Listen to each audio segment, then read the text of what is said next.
బయటకి వీళ్ళు ఎట్లా ప్రొజెక్షన్స్ ఇస్తున్నారు? ముస్లిమ్స్ ఈ ఫ్రీడమ్ కోసం చాలా మంది చనిపోయారంట. వీళ్ళు బ్రిటిష్ వాళ్ళతోటి కలిసి దేశాన్ని విడగొట్టింది మన భారతీయ దేశంలో ఉన్న ముస్లిమ్సే. పాకిస్తాన్లో ముస్లిమ్స్ ఎవరు కూడా మాకు సపరేట్ దేశం కావాలని అడగల. బంగ్లాదేశ్లో ఉన్న వాళ్ళు అడిగారు, ఎందుకంటే బంగాల్ కింగ్డమ్ ఉంది కదా, అక్కడ కింగ్డమ్ రాజు చిన్నాకి సపోర్ట్ చేసేవాడు ఫైనాన్షియల్గా. ఇక్కడ ఉన్న నిజాం ప్రాంతంలో ఉన్న వాళ్ళు సపోర్ట్ ఇచ్చేవాడు రాజు, ఎవరికి? జిన్నాకి డబ్బులు, వాళ్ళు ఇండిపెండెంట్గా ఉండాలని చెప్పి, పాకిస్తాన్ స్టేట్ కావాలని. ఇప్పుడున్న కరెంట్ పాకిస్తాన్లో ఉన్న వాళ్ళు ఎవరు అడగ. అసలు ఆ రెజల్యూషన్ పాస్ అవడానికి అక్కడ గఫూర్ ఖాన్ నార్త్ వెస్టర్న్ ప్రావిన్స్లో అక్కడ ఉన్న ఖైబర్ పఖ్తూనా ఏరియా అంతటికి లీడర్. ఆయన అయితే గాంధీ కాళ్ళు పట్టుకొని అడిగాడు, నువ్వు మమ్మల్ని కాకులకి గద్దులకి వేస్తున్నావు, మమ్మల్ని రక్షించు అని చెప్పారు. గాంధీని అడుగుతాడు, గాంధీ ఏమి ఇవ్వలే. గఫూర్ ఖాన్ అసలు ఇండియాలో ఉండాలి, ఈ పంజాబ్ మిలిటరీతో మమ్మల్ని సావనొక్కుతారు వీళ్ళు అని చెప్పని ఏడ్చాడు పాపం.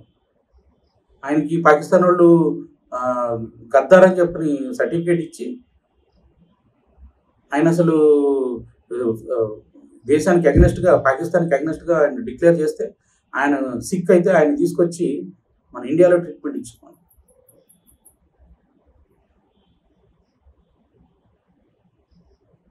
ఒక క్రిస్టియన్ స్పీకర్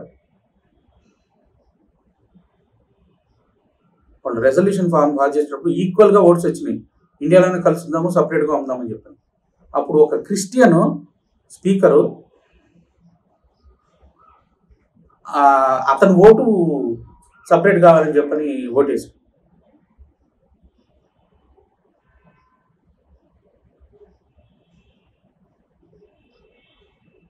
సో ఒక క్రిస్టియన్ క్రియేట్ చేశాడు పాకిస్తాన్ని.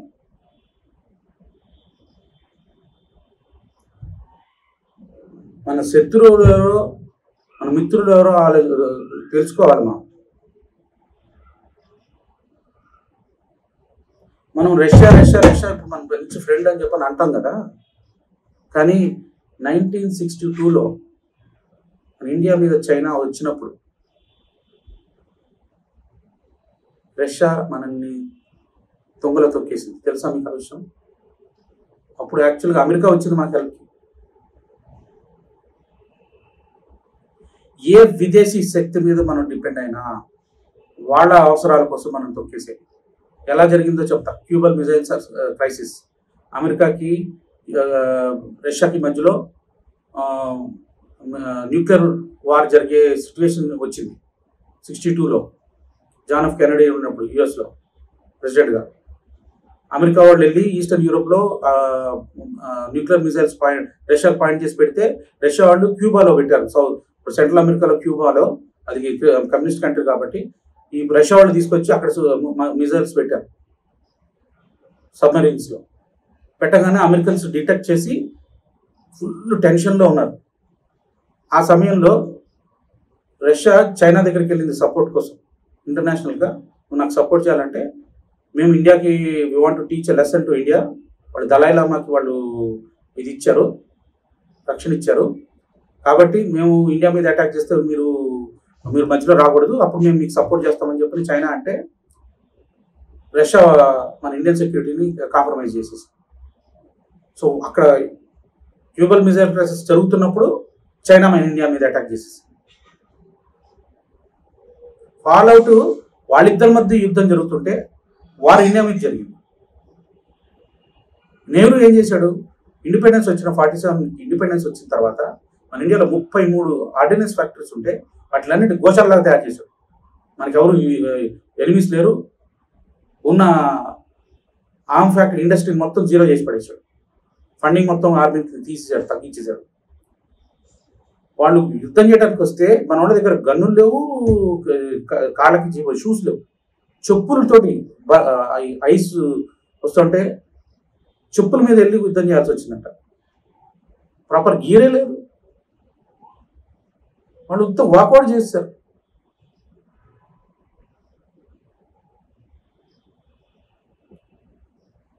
ఆ రోజున 62లో మన బెంగాల్లో ఇటు కమ్యూనిస్ట్ ఏరియాస్లో అంతా దీపాలు పట్టుకొని ఎక్కడ ఎప్పుడు కమ్యూనిస్ట్ ఆర్మీ ఇండియాలోకి వస్తుందని చెప్పని ఎదురు చూస్తూ వచ్చాను. దీపాలు పెట్టుకొని వెయిట్ చేస్తూ ఉన్నారు, ఎప్పుడు చైనా ఆర్మీ వస్తుందో వాళ్ళని వెల్కమ్ చేద్దాం.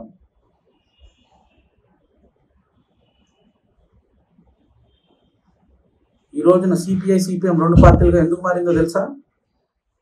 ఆ 1960లో కమ్యూనిస్ట్ పార్టీ వాళ్ళకి సపోర్ట్ చేసేటప్పటికి ఒక తెగ, అందులో ఎట్లా నువ్వు చైనాకి ఎట్లా నువ్వు సపోర్ట్ చేస్తావని అందులో నాకు ఒక తెగ తెగిపోయి సిపిఐఎం అయిపోయింది.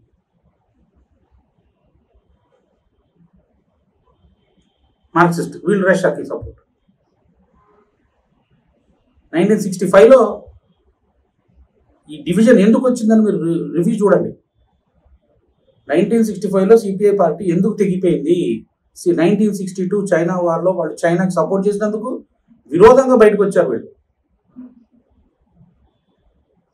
ఎంత కనెక్టెడ్ అంటే హిస్టరీ చాలా భయానకంగా ఉంటుంది. ఇలాంటి హిస్టరీ తెలుసుకోకపోతే వీళ్ళు మనల్ని దేశాన్ని, ఎందుకంటే వీళ్ళు క్రియేట్ చేసిన ఇన్స్టిట్యూషన్స్ ఇంకా యాక్టివ్గా ఉన్నాయి దేశంలో, ఎస్పెషల్లీ సౌత్ ఇండియాలో. నాన్ బీజేపీ రూల్ స్టేట్స్లో విపరీతంగా ఇంకా హెవీగా ఉన్నాయి. ఈ కుహనా మేధావులు, మంచి మంచి కళాకారులు, మంచి గాయకులు, మంచి యాక్టర్లు, మన భగవద్గీత శ్లోకాలు చెప్పే ప్రొఫెసర్ నగేశ్వరరావు లాంటి వాళ్ళు, బ్రాహ్మణులు,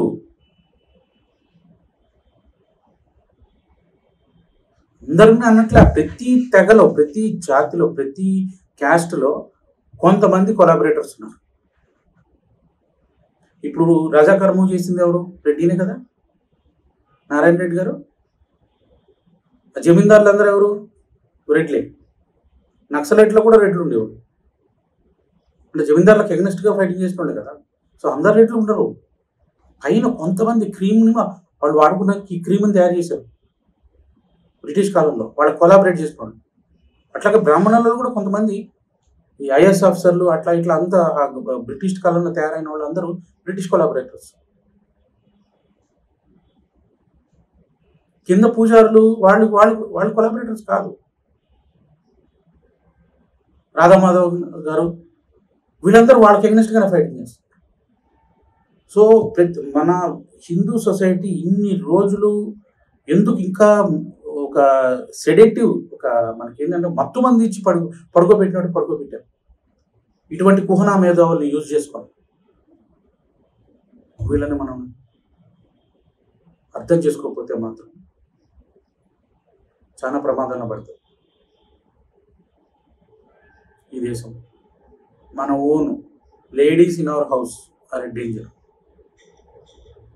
వాళ్ళు లేడీస్ని ఏం చేయరు, వాళ్ళు లేడీస్ని సెక్స్ స్లేవ్స్ కింద వాడుకుంటారు, మగవాళ్ళని చంపేస్తారు. వాళ్ళ పాపులేషన్ ఎంత అవుతుంది? రేపు యూనిఫామ్ సివిల్ కోడ్ తీసుకొచ్చి నెక్స్ట్ టర్మ్లో చేయాలి, అన్ని రాజ్యాల్లో ఇంప్లిమెంట్ చేయాలంటే అన్ని రాజ్యాల్లో బీజేపీ గవర్నమెంట్ తీసుకురావాలి. BJP direct government or BJP supported government రా. అది వస్తే తప్పితే ఈ పాలసీస్ని ఇంప్లిమెంట్ చేస్తే తప్పితే మనకి హిందువులకి ఈ దేశంలో హిందువులు 10th grade సిటిజన్స్. నేను అంతకుముందు వీడియోలు నాకు చూడండి, ఎన్ని 20 పాయింట్లు మన హిందువులకి అగెనిస్ట్గా కాన్స్టిట్యూషన్లో ఉన్నాయి. 20 పాయింట్లు. నా పాత వీడియోస్ అన్నీ చూడండి, ప్రతి వీడియోలో ఈ టైప్ ఆఫ్ ఇన్ఫర్మేషన్, ఎక్కడ దొరకని ఇన్ఫర్మేషన్ ఉంటుంది. ప్రతి వీడియో వ్యూలు తక్కువ ఉన్నా ఎక్కువ ఉన్నా, కొన్నిటికి చాలా ఎక్కువ వస్తున్నాయి, కొన్నిటికి తక్కువ వచ్చినాయి. కానీ ఆ తక్కువ వచ్చిన వీడియోలో కూడా చాలా ఇంపార్టెంట్ ఇన్ఫర్మేషన్ ఇస్తున్నాను. నా వంతు సహాయం నేను చేయాలి నా దేశానికి అని చెప్పి నేను చేస్తాను. మీ వంతు సహాయం చేయాలంటే ఈ వీడియోని మీ ఫ్యామిలీ మెంబర్స్కి, మీ ఫ్రెండ్స్కి పర్సనల్గా పంపించండి, షేర్ చేయండి, అందరికీ తెలిసేటట్టు చేయండి. నిద్రపోయే వాళ్ళని లేపండి. ఈ ఉత్తర భారత జనతా పార్టీ అనే, భారతీయ జనతా పార్టీ అనే యదవల్ని మూతి పళ్ళు రాలగొట్టండి కనపడితే. దరిద్రులు ఈ తెలుగు మేధావుల్ని ఎప్పుడైతే వాళ్ళకి చెంప మీద చెప్పుతోడు కొడతారో ఆ రోజున వాళ్ళకి బుద్ధి రావాలి. పేదవాళ్ళకి అంత మాట అంటే అంత మాట అంటారు ఆ ప్రైమ్ మినిస్టర్ మోడీ గారిని. మనల్ని రక్షించడానికి వచ్చిన అవతార పురుషుడు, ఇంటికి వచ్చిన రాముణ్ణి మీరు కాదన్నారంటే రేపు మీరేది బాధపడేది. జై హింద్.